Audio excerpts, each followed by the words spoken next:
Later I'm gonna have to remove this tree, cut the branches, then cut the trunk,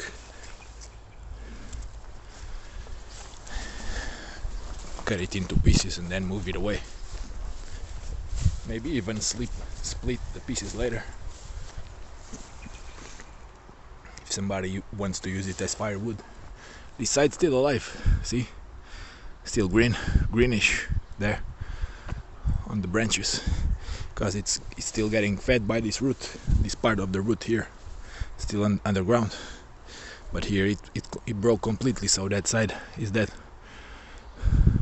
It fell in April, last April, in the day that there was a strong wind gust, like the ones we've been having the past few days with the thunderstorm.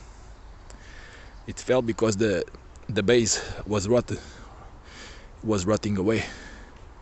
It was rotten. See?